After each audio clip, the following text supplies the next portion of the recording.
This morning on Today Food, we are making two summery Italian dishes with a little kick. Chefs Angie Rito and Scott Tacinelli are the husband and wife team behind two of New York's hottest restaurants, San Sabino and Don Angie. Good morning to both of you. We're so happy you're here. Thanks for having us. So you're giving us a nice fresh salad, but with a little heat, right?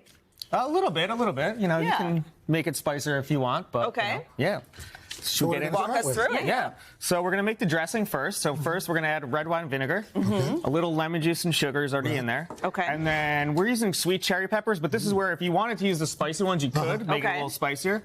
Some dried oregano. Okay. Salt. If you had some fresh, could you use it? Yeah, totally. Why not? Yeah. Put it on top too.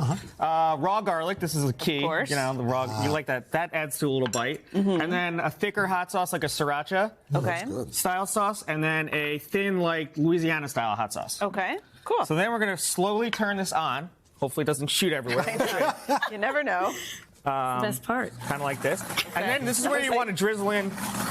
Drizzle in the olive oil. Now, why do you do that oil. after? Why don't you add the olive oil earlier than that? So this is going to help kind of emulsify it. Got it. Yeah. What kind of oil is that one? So first we're going to use like a neutral oil, like a grapeseed oil, and then we're going to pour in the olive oil at the end. If you use all olive oil, it sometimes can get a little bit bitter. Oh, okay. Yep, so that's the... Thank you. That's it. And that's your dressing. And that's the dressing. That's your dressing. Well, let's build that salad. So for this salad, we basically have all your favorite ingredients, favorite Italian antipasto ingredients. So we have enoki mushrooms. If you can't find those, you can just do like thinly sliced button mushrooms. That works. Oh, wow. We have thinly sliced red cabbage, some dill, scallion, some olives, sopressata, a little provolone cheese, and celery. So I'm just going to kind of... This is really Dump good. it all in. Giant platter here.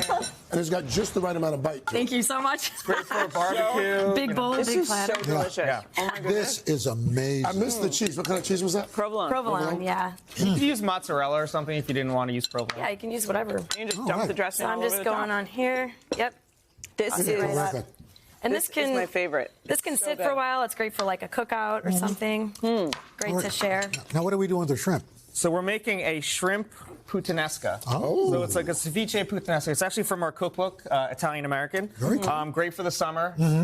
So you're going to take the tail off the shrimp, and then Glad you're you going to took the butter tail fry Oh, the you took shrimp. the tail off. Yeah. Tail Cut it in off. half, just like this. Tail off. Cut them in half. You're going to throw them in the bowl. Right. Put some acid, lemon juice. You could use lime juice if you want, if you Sure. prefer. Salt. Give it about 30 to 40 minutes until it's opaque, and the acid will actually cook the shrimp. Oh, so we're doing like a ceviche here. Correct, yes. Exactly. An Italian ceviche. It's like a tomato-based Italian-style ceviche. So we're going to let that hang for a bit. In the meantime, I have some tomatoes here. I'm going to add some black pepper. This here is colatura. It's Italian fish sauce. It's made from anchovies. You can sub in any type of fish sauce for that if you don't have that available. Add a little more hot sauce. Why not? We got celery seeds. Oregano, got some capers. That's for that And you give that a puttanesca flavor zhuzh, there. and you end up with something that looks like this.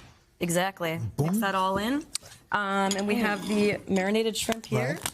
This is going to be the mixture that comes out of this. Once you process it, just going to toss in a little of that. And how long do you let that sit for a while or no?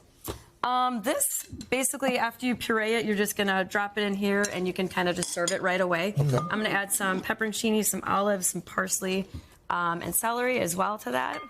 But both of these dishes, as they sit, they kind of get better. Yeah, totally. Flavors meld and everything. You totally prepared in advance. But it has that shrimp cocktail vibe, but so much better. Exactly. Well done. This is fantastic. Guys, Delicious. thank you Thank you so so much. Angie and Scott, Thanks for thank you having so us. much for being here. You can find these recipes and more at today.com/food.